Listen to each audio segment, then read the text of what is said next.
Shall we Yeah, get started? It's quite let's fast. get going. So it's my pleasure to introduce Matt Gibbs, who's worked on BAFTA award-winning and nominated games and is a partner at Talespinners, which is a cooperative providing writing, narrative design, and consultancy for games. Yeah, Alongside his work, he's part of Improper Books, a studio focused on creator-owned stories that have a touch of the fairy tale to them. And based in Puppet Place, he's collaborated with other residents, puppeteers, and animators on a variety of interactive experiences, films, and theatre pieces. So many strings to this bow. Today, he's going to be talking about agency and effective choices in games. So I'll hand over to you, Matt. thank you, Sean. Yeah, I guess that was a fantastic introduction. I just to give like a little bit more context of who I am and what I do. I mean, I'm recognizing quite a few names in the chat, but there's lots of people that I've not had the pleasure of meeting before. Yeah, as Sean said, I'm a writer and narrative designer. Um, I've been working in the games industry for probably about 25 years now. Not always in video games, though. I first began in like the role playing and tabletop gaming kind of area. I used to work for a company here in the UK called Devium Games, and I learned a lot about, I guess, role playing games and social interaction over the years that I worked sort of with them. I was then lucky enough to land a job at Sony Computer Entertainment, working for PlayStation, like working in house. And then after about 4 or 5 years of doing that, I then went freelance and was represented by the Sidelines agency for games writing. Um, when Sidelines closed its doors, when they concentrated more on the main work of Side, which is like audio development and doing the audio recordings for many of the big AAA games that we play.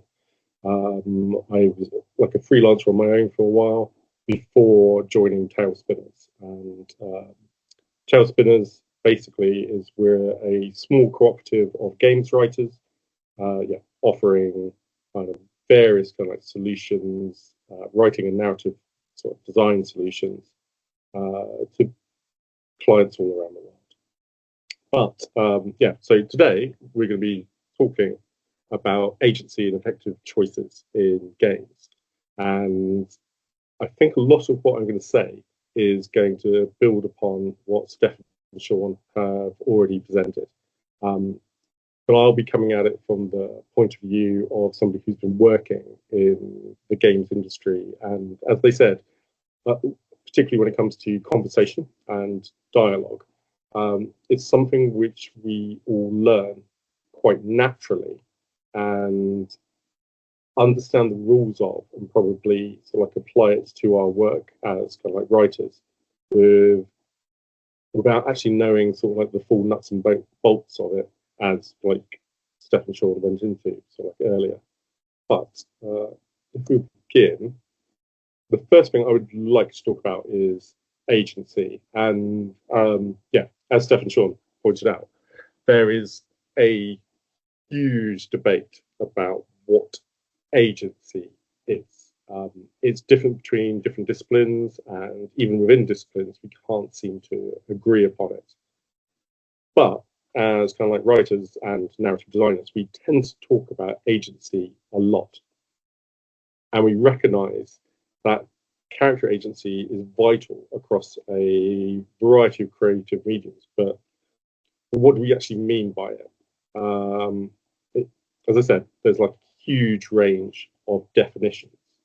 But personally, I like the concept that agency is a drive, a desire, or an ability to make choices and take actions.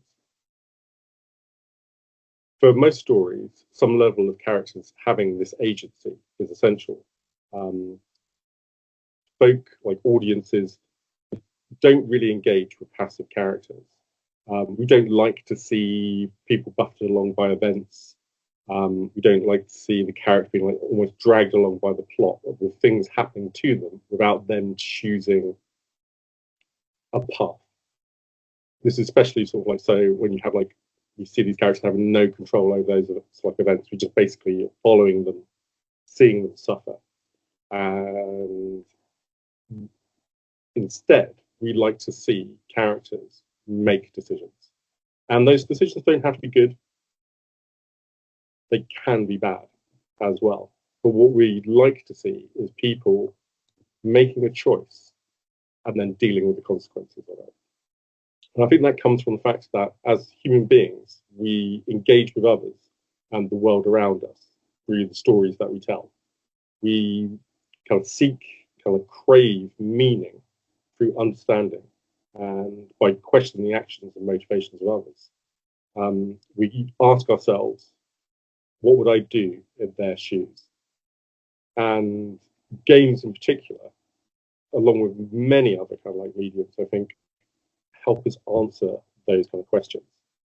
So as a writer, probably one of the first things that you're taught, particularly if you're like a novelist or screenwriter, but it's true of any writer, including games writers, is that characters must have agency.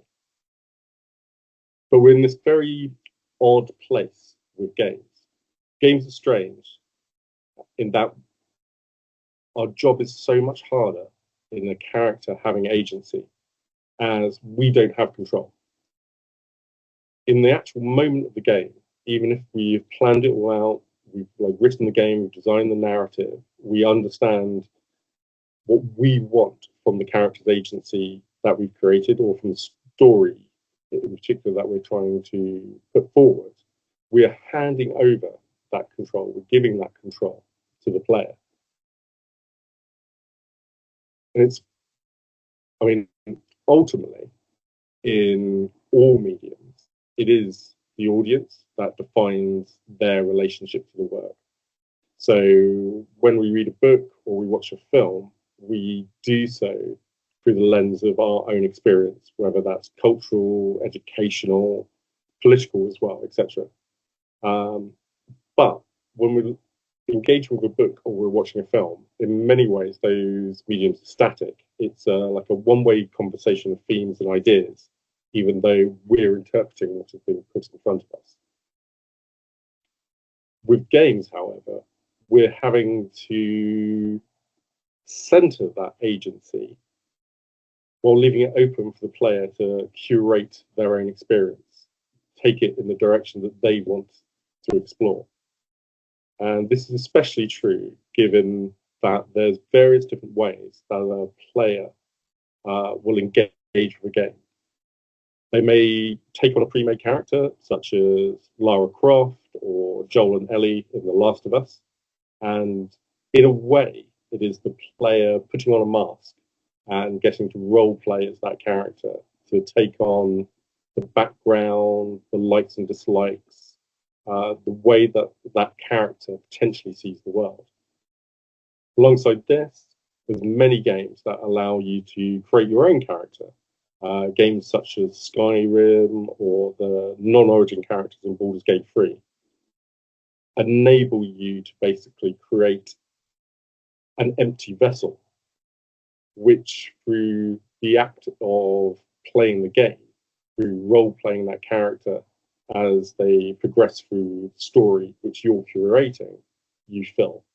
And then finally, and this is where I've had some experience, because alongside video games, I also do a lot of immersive experience work, or like immersive theatre work, is that you often find some players will be playing as themselves. The very nature of the video game or the immersive experience that they're engaging in means they're coming to it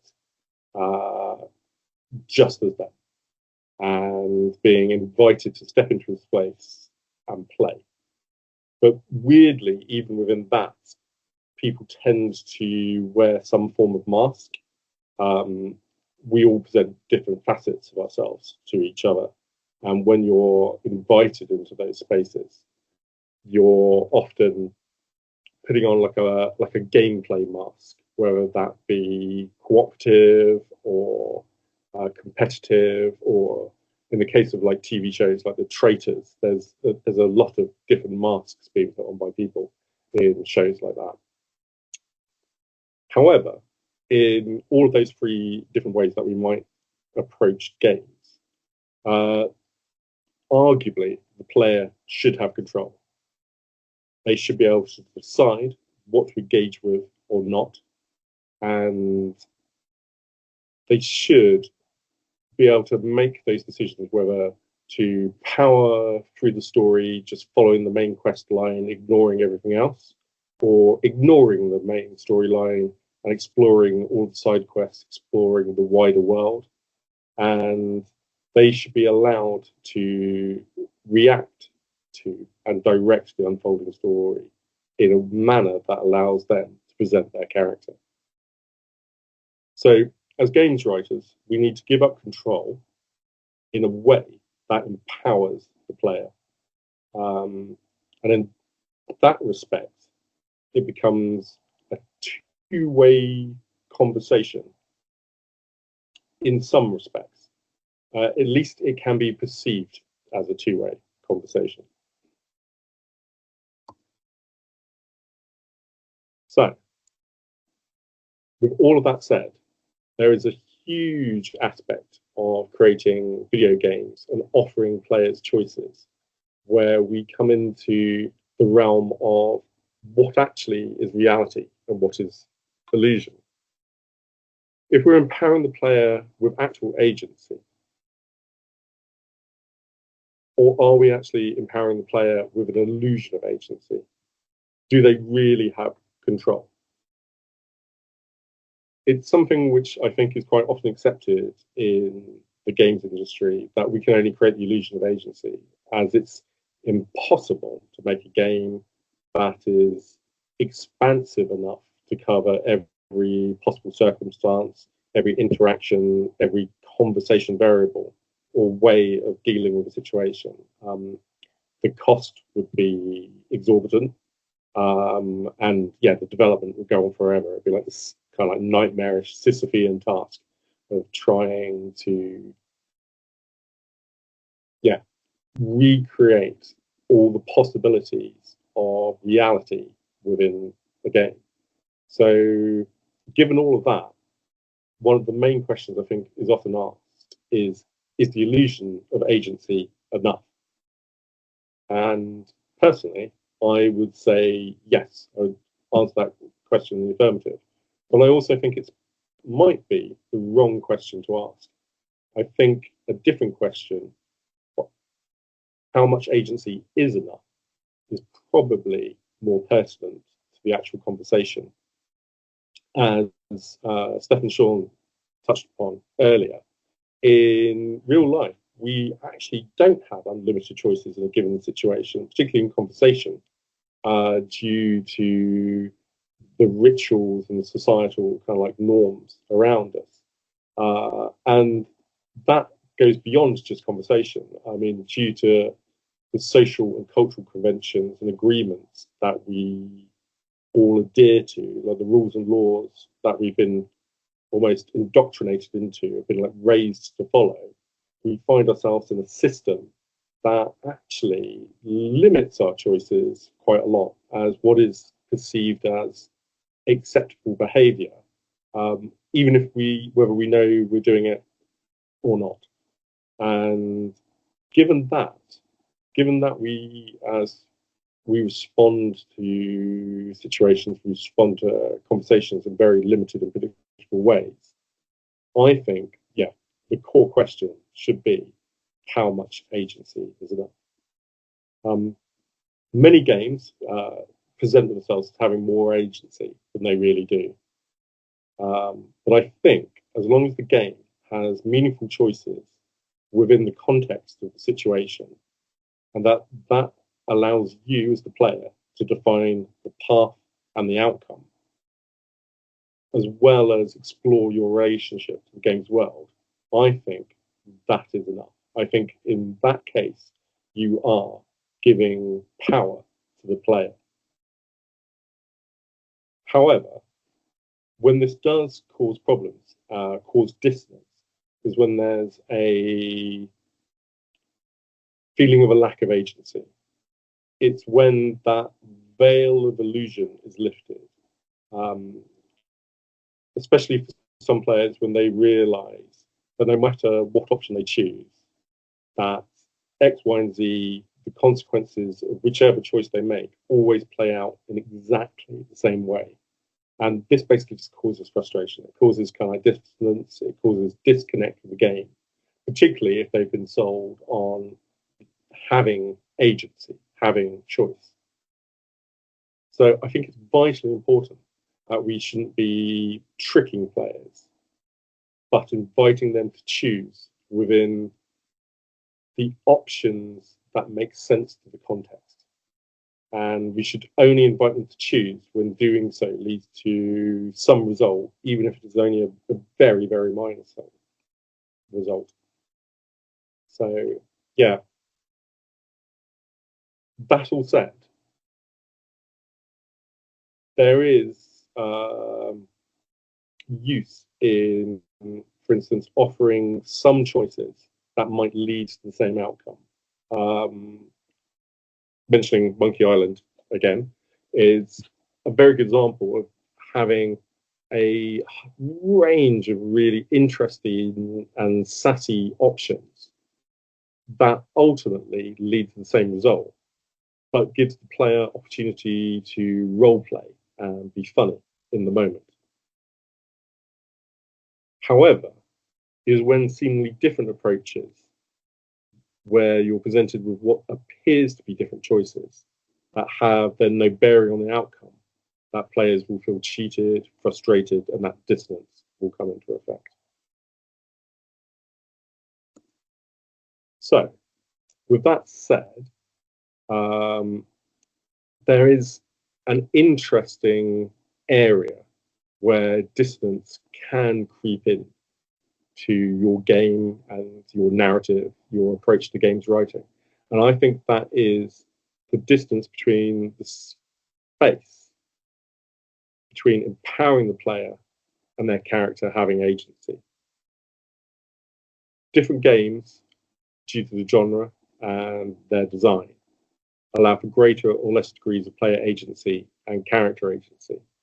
So the example I've given here, you have games such as The Last of Us or Hellblade, which have a very high degree of character agency, but far less player agency. Those games are quite linear action adventures, in which you can walk the narrative path laid out before you. But the only real choices you have in terms of player agency is how you overcome the obstacles you encounter. No matter what you do, though, you still will end up at the same sort of destination. Opposite to that, you have big sandbox games such as Skyrim and Fallout, which have a much higher degree of player agency, but often very much less character agency. They focus on characters that, for all intents and purposes, are relatively empty vessels that the player then has the opportunity to define. The main quest lines perhaps are not that important to the experience of exploring that world. And the player can choose to go in various kind of directions, and very much because they're an empty vessel, decide upon like their own ethics, their own morality, and their own approach to the game. In contrast, then there's games such as Baldur's Gate 3, when we're looking at the origin characters, and Cyberpunk, which have both a high degree of player and character agency. You're not a completely empty vessel, particularly when you're playing, like, say, the origin characters in Baldur's Gate. There is a background that you're coming from, and there are multiple goals that you can reach.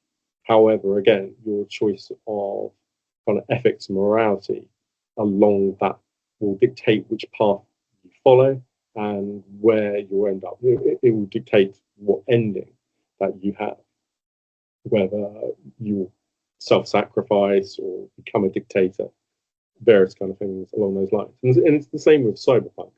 There is a character that has a backstory and a prior relationship to other characters in the game, and as you explore and move through that world, you can choose the nature of how those relationships perhaps expand or fall apart.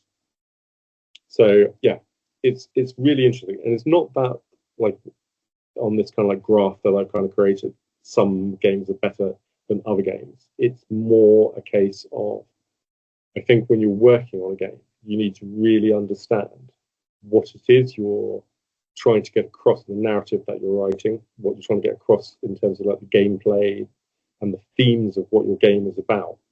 And within that, and knowing the systems that you're going to be using, have an understanding of how much player agency alongside how much character agency is required to reach that goal.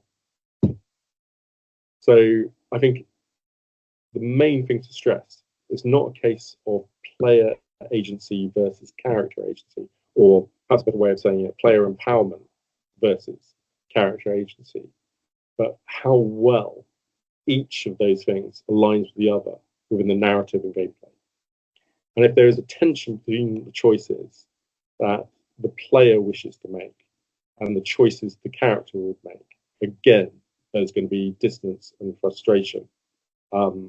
Playing as like Joel and Ellie in The Last of Us requires a certain acceptance of what is their own moral code, again, their own ethics, and it prevents the player from stepping outside of the bounds of that, and instead presents a really engaging and very heartfelt story within that context, because that their character agency is so high, you can relate to them, have empathy, sympathy for them, and you become them as you're going along that journey.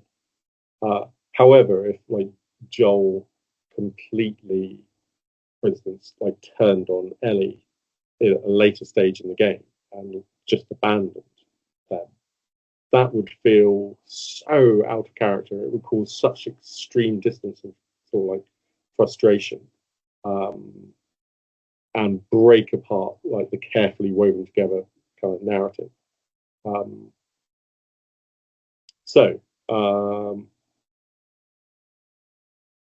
mean, to expand upon that, it's very similar to if you're engaging with other mediums. Like if you're watching a film, like especially horror films, I think we probably all had that moment where we get exasperated by the character not just making a bad choice, but making a completely nonsensical one. It's the one where, against all the evidence that's been presented, a character ignores the warnings of somebody else and goes back into the cabin in the woods, where they then ultimately end up being kind of like murdered. Weirdly, perhaps like a controversial example is the film Alien with Kane, with John Hurt. I mean, I love the film. I adore it. The script is incredible if you ever get a chance to read the script. However, there is that point where John Hurt is kind of like leaning over the egg, and he's had like fair warning up until that point. They've trekked through a storm. They've entered this unknown weird vessel. They've discovered this kind of like alien pilot who's died mysteriously from something bursting from inside them. And then he goes into a hold full of eggs, slips into that hold, like falling down, and clearly sees that they're alive and possibly hatching. And his reaction is just like to bend over it and look over it. I think it's the only moment in the entire film which feels kind of like more expedient for the plot than for what perhaps the character who is a scientist should do, sort of like in that moment. So yeah, sorry, that's a huge sort of like segue. But I think then as kind of like games writers, like narrative designers and game makers, it is on us then to basically design narratives and choices that remove such frustrations, or at least address and limit them. So if a course of action seems obvious but not accessible, it might be prudent to let the player explore that and then address it, whether that is to counter it within the world or enable it within the world. My colleague at Talespinners, Michelle Clough, uses a really good example, which is like the eagles from the Lord of the Rings. And the question which often gets asked is, why don't we just fly the ring to Mount Doom? And if that question had been asked in the film, it could have been, or within the book, or whatever, it could be countered quite easily by the Dark Lord would see us coming, or the ring race have more than horses at their disposal. But it feels good sometimes to acknowledge a course of action, even if you then do not allow that course of action to occur.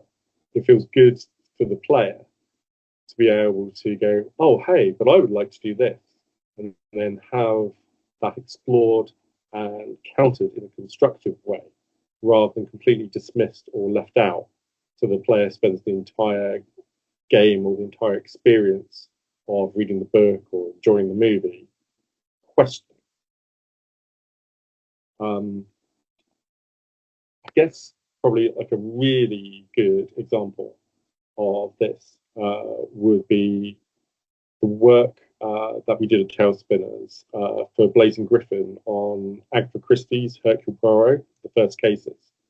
I worked on the game with Ian Thomas, and because we were working on Agatha Christie story, and specifically because we were working on a Poirot story, there was a major constraint upon us, which in some respects would limit player agency, which was that Poirot can't be wrong. By the end of the game, Poirot needs to have collected all the evidence, solved the case, and bring the real murderer to justice. So within that, Poirot has like a lot of character agency, but the player has very little empowerment. They have to just collect the evidence, walk through the various kind of gates, stopping them, getting to the end of the story. Eventually, they build up all the evidence and they solve the case. So to counter that, to increase the player empowerment, increase the player agency in this example, we made it all about the denouement. Poirot loves to gather everybody in a room at the end of the piece and explain to everyone how clever he is by kind of revealing their secrets, revealing their backgrounds. Now, we designed the game and the narrative such that the actual background of each character, all their secrets, were not fully essential to solving the case. So the player had agency in exploring the psychology of every single character, and therefore feeling as though they had like a meaningful impact on what then happens at the ending. I don't want to give too many spoilers, but the murderer is brought to justice, but depending on how much you understand the psychology of everybody else who is involved in the case determines how much it might sway you as the player to make a certain decision about how that person is brought to justice. But yeah, it's difficult to talk about kind of like detective games without actually giving like too many spoilers. I was just thinking that another good example would be the recent Knives Out movie, but again, I don't want to sort of give any sort of spoilers for the ending. So that's like the player and the character. Moving on, I guess then the big question is, how do we empower player choices? I believe the choices we present to a player should do 5 fundamental things. They should present dilemmas, they should showcase character, they should develop relationships, they should have interesting outcomes, and they should move the story forwards. Not every choice needs to do all 5 of these things at once. But if you can manage to pull that off, that's incredible. And yeah, well done as a writer and narrative designer. If you manage to do that, that's like a real kind of like, I guess, like you've earned your gold star if you manage it. But each choice that is presented to the player should hopefully at least do one or more of those 5 things. Especially in the context of allowing the player to express themselves through their character. With all of that said, I'm a big fan of Kurt Vonnegut and some of the really choice bits of kind of like information quotes he's given on writing. And he first said that every sentence should either advance the plot or reveal character when you're writing a novel or writing a short story. And I fully agree with that when it comes to writing. And I would actually probably extend that to how we should approach every choice. Every choice presented to the player should either advance the plot or allow them to reveal something about the character that they want to shape. Another way that we can empower the player is to draw a direct correlation between cause and effect.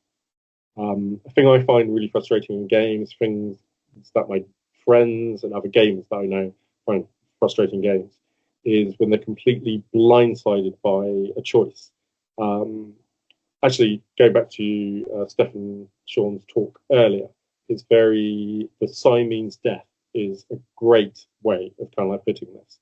Is when you make a choice that you think is one thing, then suddenly everything escalates, everything goes in completely the wrong direction. What you thought was a jokey, flippant comment causes somebody to leave your party, which you can never get back, or just sighing suddenly causes a fight to erupt. And this comes down to basically the context of what the choice is being presented within. And that context needs to be clear. And I would also argue that the wording needs to be clear or use some form of signifier, whether that's like symbols or, as was discussed before in the previous talk, adding things like, in brackets, this is a lie.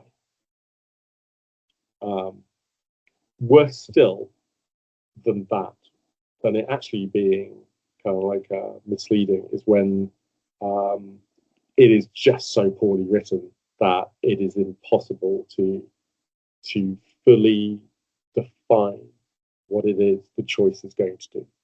And that's on us as writers with it. So there's like a level of clarity that we need to make sure that we bring across in our writing to empower the player to make good choices. However, if you lay everything out too clearly, it does limit kind of like dramatic tension, and it does take away from narrative choices and reveals.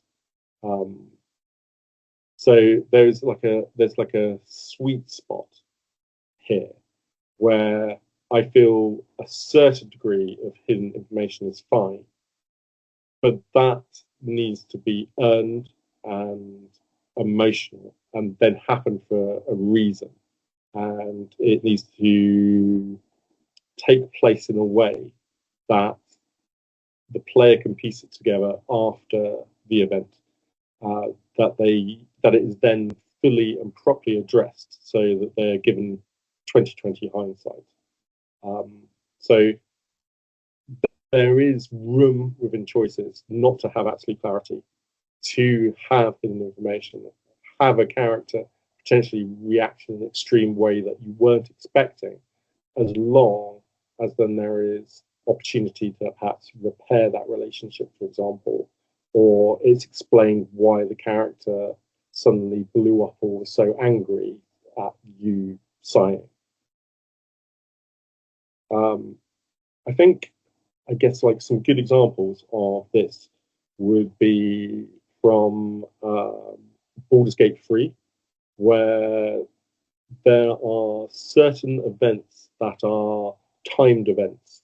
So, for instance, the Dark Urge's first victim and the inn, Joachim's Rest, or like burning.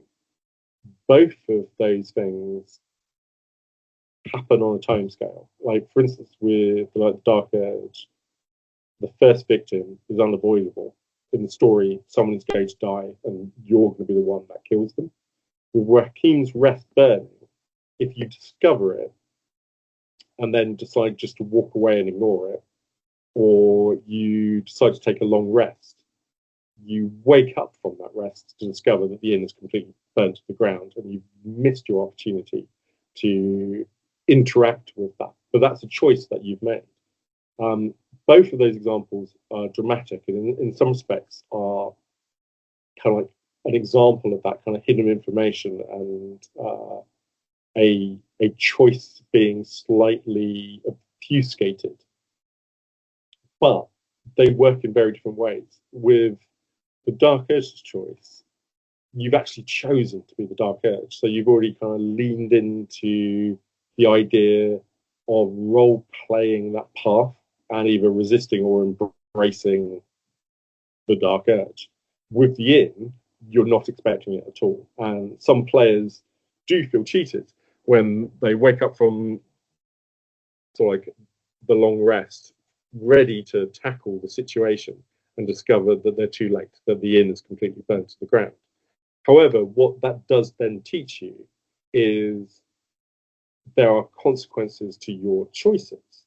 You've made a choice that you didn't expect the game to track, but the game did, and has presented a more interesting dilemma in the future when you come across similar situations where your party might be beaten up, you might be like all at half health, or you've used up most of your spells. But if you now walk away, you have been primed because of what happened with the inn to realise that you may miss your opportunity, you may miss that chance, and that presents like I think like a really interesting like choice to the player. Finally, when it comes to empowering the player, I think giving them too much information can also lead to like a decision paralysis and overwhelm them. So if we ignore like save scumming for a moment, I'll come on to that in a second. But if you're presented with like a myriad of paths in a very like expansive sandbox, it can cause you to become overwhelmed, make you feel lost, especially if you take long breaks in between playing. Similarly, if you overload a crucial decision with too many conflicting perspectives, like too many different pros and cons, you can make some players feel like they don't want to make a decision in case they get it wrong, which then leaves the player feeling very unsure of what you're asking of them. So I think sometimes this can come across in some of the more expansive like sandbox kind of like games. So for instance, 75% of players who have started Baldur's Gate 3 have not finished the main storyline. And I don't think that's the fault of the game or the writers, because it is wonderfully constructed and very well done. But it's potentially how people approach games of that size and complexity, where they may restart, rewind, constantly be wanting to go back and tweak and explore options for that fear of getting something wrong. Cyberpunk is the same, roughly the same percentage. I think it's like 75-76 of players haven't completed the main storyline. But when you compare that to a game such as like The Last of Us, it's more in the realms of like 60-65% of players actually have completed the game.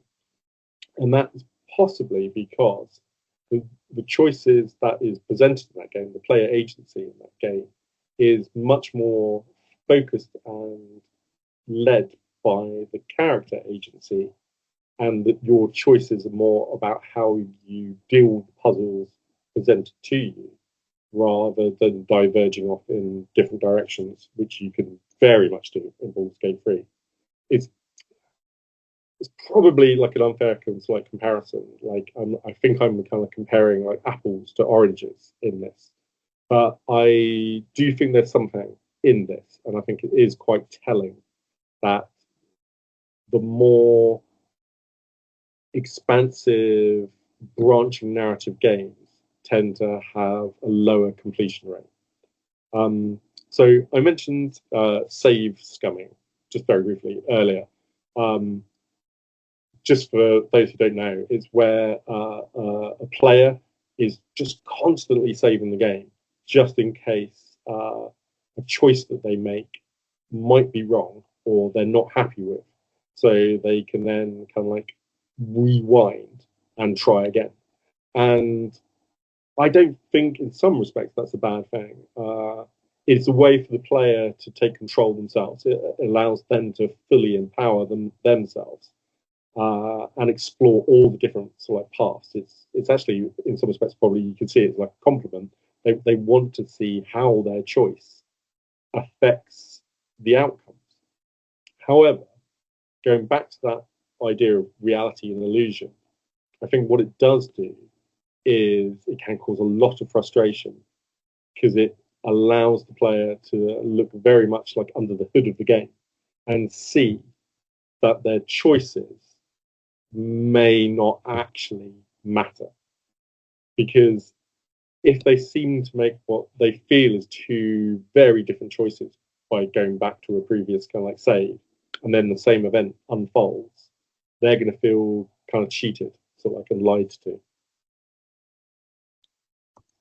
So, with all of that said, how should we write effective choices? And I guess I'm focusing fully into kind of like conversational choices here and dialogue, but the same ideas can be like extrapolated to more open world stuff, those like sandboxes where you have a map and the player can choose where they want to go, where they choose their own path and follow whatever kind of object or in the landscape catches their attention, or whatever side quest grabs them as they encounter it. But in terms of effective choices and more for dialogue, I think that effective choices should have clarity. They must foreshadow their outcome that the player would expect.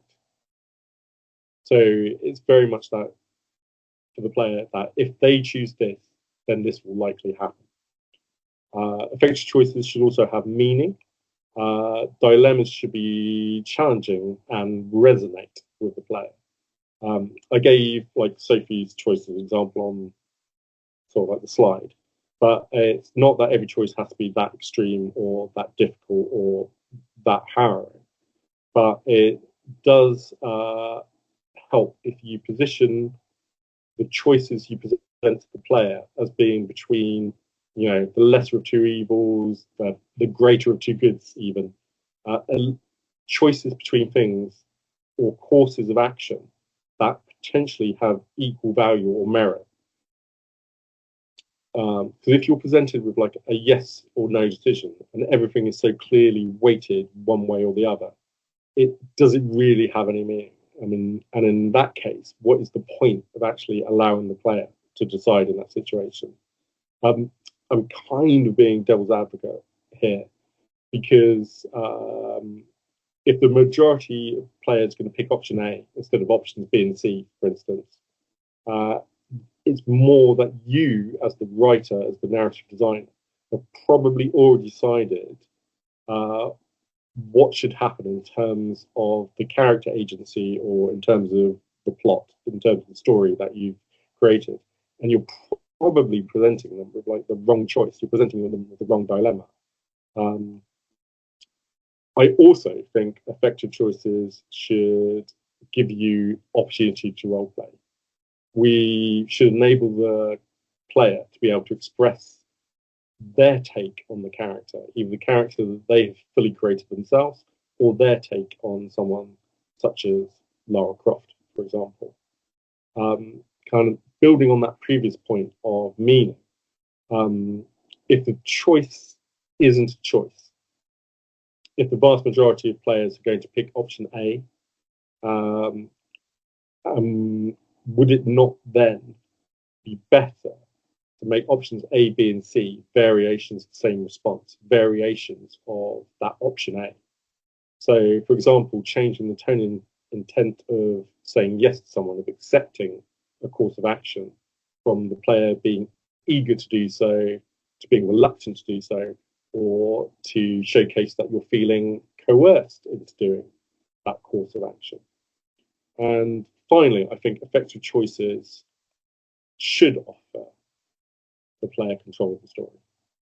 We should enable the player to choose their own path, which I know is much easier said than done and can be more complex to achieve in games where your intention is to explore a very specific theme or a very specific kind of like, aspect of like human nature. As giving the player control of the story gives them control of the lens through which they will view and approach that subject.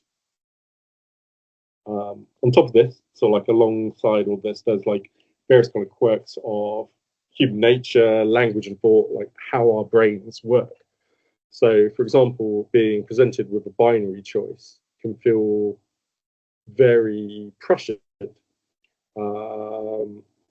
compared to being given multiple choices, as we can interpret like a binary choice as having a correct answer and a wrong answer, and therefore puts pressure on the situation and can again like lead to paralysis for the player.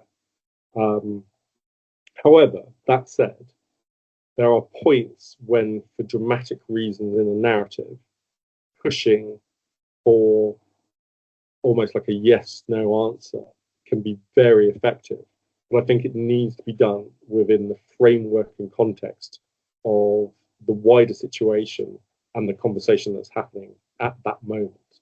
Because sometimes you do have to make a decision. Sometimes you have to decide on which side of the fence you are going to stand and where you will stand in your ethics. And again, hopefully that choice will be a very meaningful one. Again, going back to like harrowing choices such as Sophie's choice. Also, we tend to get overwhelmed. Like our brains aren't good at handling too many things at once. So if you present 5, 6, or even more choices again to the player, they can feel very wrong-footed. Cognitive science suggests that every extra choice that you ask someone increases the time taken to make the choice exponentially. So if that's coupled, especially with in some games where you might have a timed response, where if you don't respond within a certain limit, your character remains silent, and that silence is an answer in itself. Presenting too many choices can then completely, wrong for the player. Some players may not even get through all of those choices. If you're presented with 6 or 7 choices, some players may only just read the first 2 or 3, sort of like the way our mind works when we're scanning text. They may just latch on to particular words in those choices and just jump to that sort of like choice because that word kind of jumps out as they quickly scan sort of like the text. And arguably, if you're wanting to offer that much choice, it's better to build it into a more complex series of kind of branches where you're presenting simpler choices that will like diverge in different directions, like take the player sort of like down one route, which then leads to a multitude of possible ways of approaching a situation, rather than trying to present the entire choice, the choices of that situation all at once. There is, however, with that just said, there is, however, like an argument to flip that the other way when it's giving opportunity for you to role play, where different ways of saying the same line might kind of like be useful, particularly like, again, going back to Monkey Island.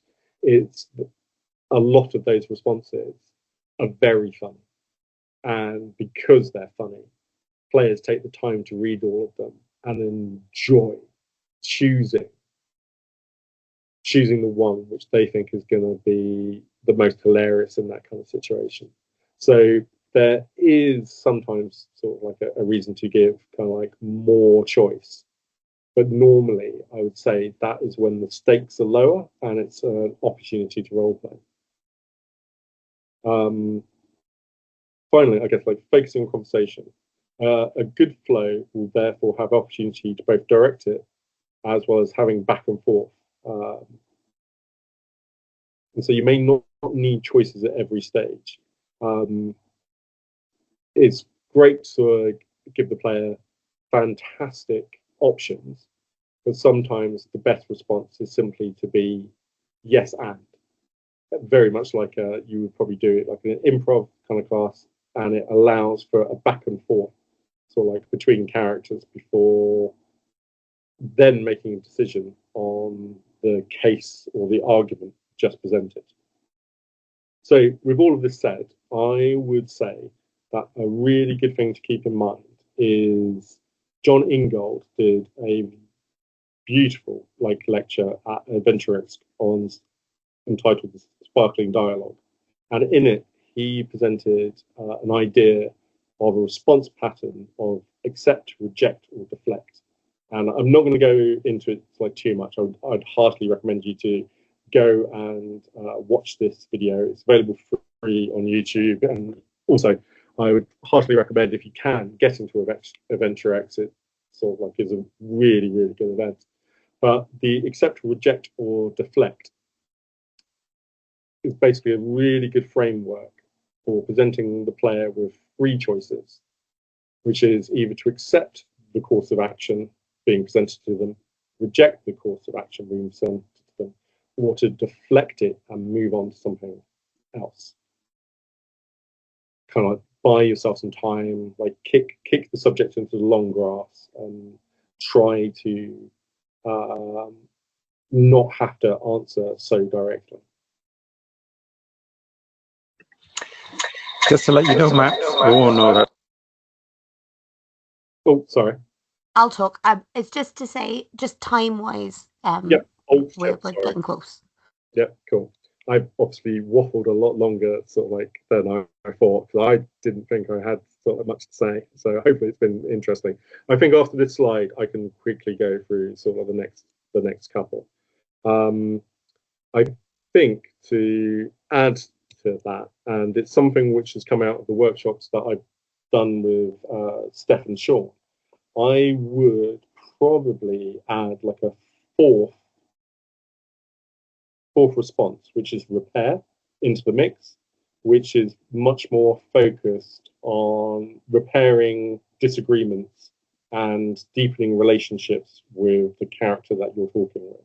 And I think repair can often perhaps replace deflect. So I'm not suggesting it should be 4 choices.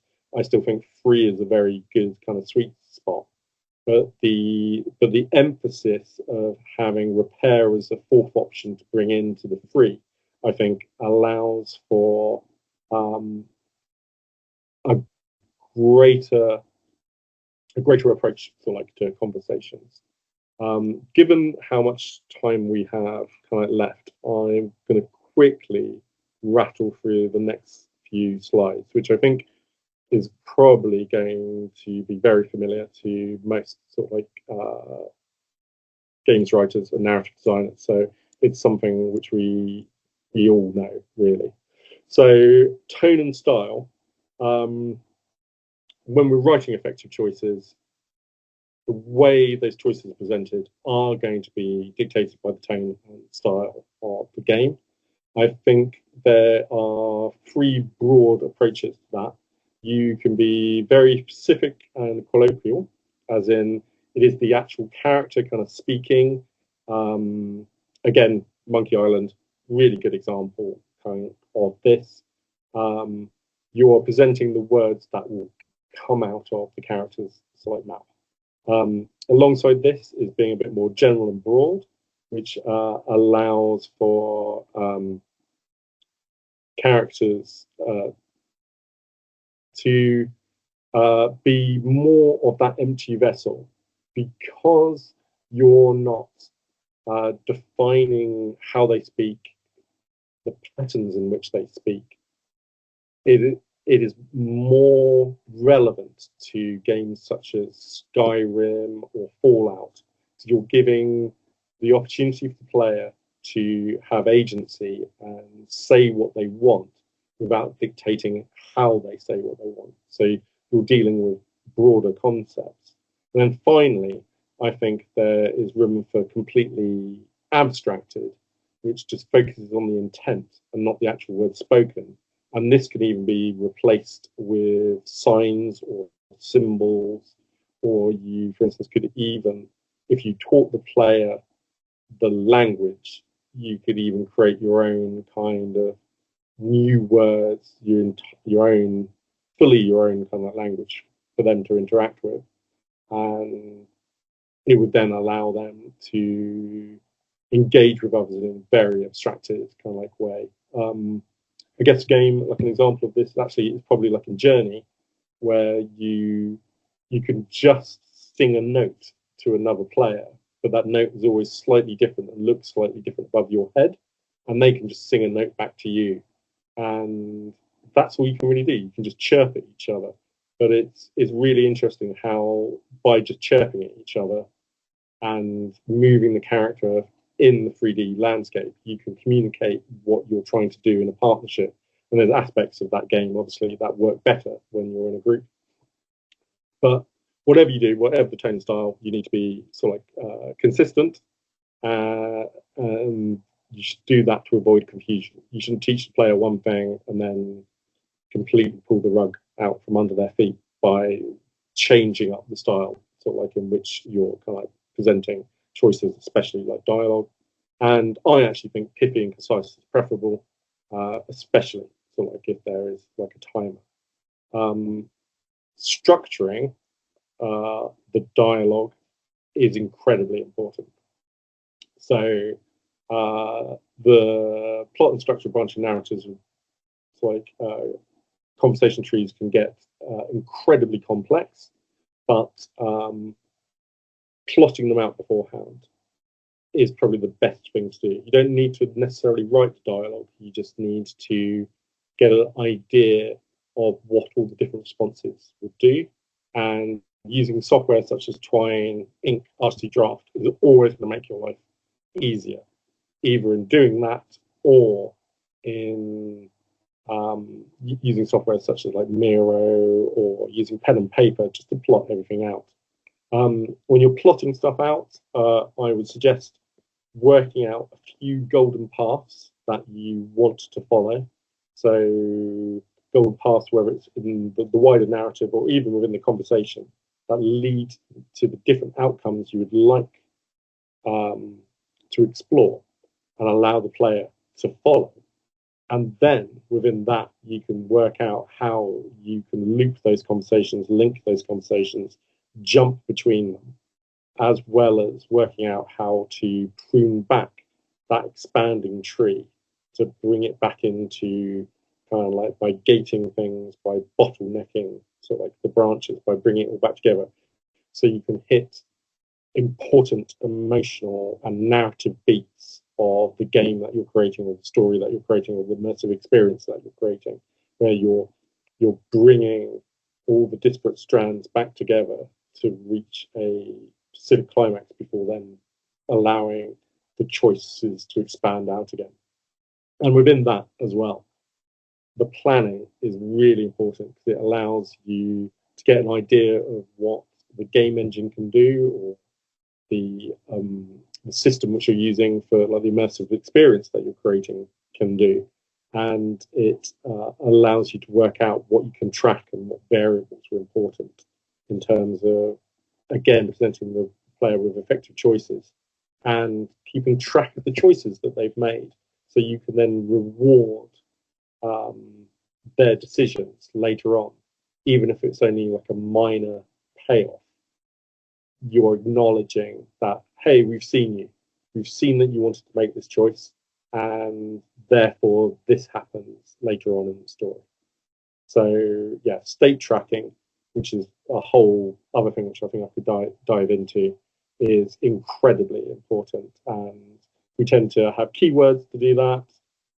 We also often track, so like standing with like a particular faction or a particular NPC, which like charts sort of like your relationship with that character. Often it's like a linear scale, but sometimes you can actually do that in like several axes, and even like within sort of like more three-dimensionally if you want. And then there's also things like tracking, so like global sort of like character conditions such as the weather, the time, your health, and your funds. And yeah, there's a lot of nuance in that. And I think state tracking is probably one of the most powerful tools that we have for empowering the player in terms of, yes, simply saying, we've seen you've made a choice, we've acknowledged it, and we're here. You are. Here is your reward for making that choice. And yeah, sorry for rushing the last few slides, but obviously a lot longer than I thought it would be. So yeah, thank you for listening. Thank you so much, Matt. That was great. We'll push the schedule kind of 5 minutes later, so we've got time for a couple of questions. But also, Matt, there are loads of questions in the chat for you. So if you want to, at some point, go back and reply to people, obviously that would be delightful. There was a particular question I thought it would be great to get you to answer. So one of the things you said is that the kind and amount of agency doesn't make a game good or bad. And Florencia has asked, what are your best tools to set player expectations early so they can be on board quickly? Yeah, I think that's a really good question. I think that is essential.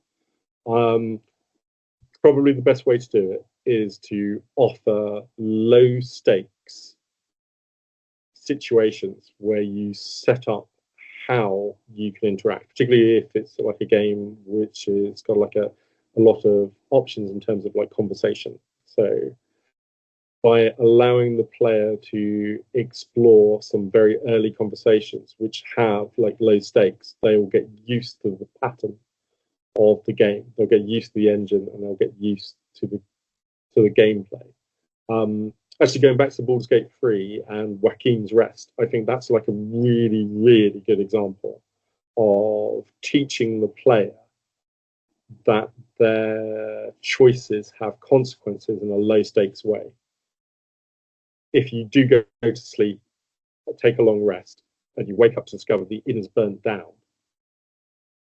ultimately, it doesn't affect the wider narrative too much. The important characters that were there, you will meet again later.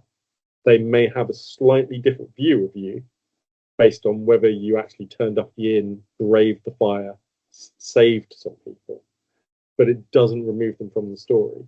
But what it does is very early on in Baldur's Gate 3, very clearly teach you that your choice has a consequence in a way that's still at that point low stakes. There's other ones in Act 1. There's the hunting of the owl bear, and what goes on with that. You can agree to join the people doing it, but then not join them. And if you leave it too long, they'll go ahead and do it without you, with the consequences. I don't want to give like too many spoilers for people that haven't played, with the consequences of that. So I think, yeah, like the best way of doing it is do it early, do it consistent, but do it with things that are low stakes. I hope that makes sense. Mm-hmm. It really does. One more quick question, if you can manage it, Matt. This is from Shino. I hope I'm pronouncing your name properly. Regarding the last point in structure, Shino says, I do recognise it should all start with hardware and software check in terms of what is possible and what is not. Do you have any golden rules to keep this pre-check as reliable as possible? I think it depends on what your job is and like what's your role. So if you're working for a client, I'm like a freelancer. I often work for various different companies.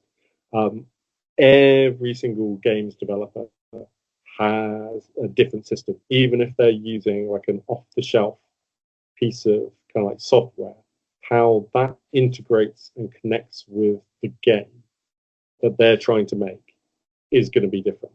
And so if you're working for somebody else, the first thing you really need to do is have a long conversation and a long exploration of what is possible. And that also includes within the budget, because as writers, we get very excited and we want to offer depth and more story than perhaps is possible in terms of being able to afford voiceover or afford animation or afford translation of like all of those kind of words. So getting the scope and the tools necessary from the people you're working with is very important. If you're doing it on your own, it's probably harder because you have to make those choices and those decisions up front. You don't want to get like halfway through your project and suddenly realize, oh, damn, I wish I'd coded this or created this in a way that tracks this as well as this, or we need to reapproach that. So actually probably sitting down at the very beginning, and I like personally like paper prototyping, even if you're not actually using paper these days, you're using something like Miro. You can get an idea of what you want to achieve and then work backwards from that to work out what tool would be the best tool to achieve that, whether that be Twine, whether that be ink, whether that be like RTC Draft, or whether that be coding something bespoke yourself, or even, I wouldn't advise it, working like directly in something like Unreal. You can in theory build sort of like conversation trees in Unreal. I wouldn't do it, but you can. Thank you so much. You've got many thanks in the chat and people saying that they could listen to you speak for hours. So we'll have to get you back doing more things. Thank you so much, everybody, for continuing to join us. We're going to take a 5-minute break. We will see you back in 5 minutes for the last talk of the day. Thank you very much. Thank you all. And I'm also very happy to, if people have got questions, I'll try and go back through the chat, but I'm also always open to people just dropping me a message on like LinkedIn or wherever, and I'll try and answer them. So thank you. That's great, Matt. Thank you so much.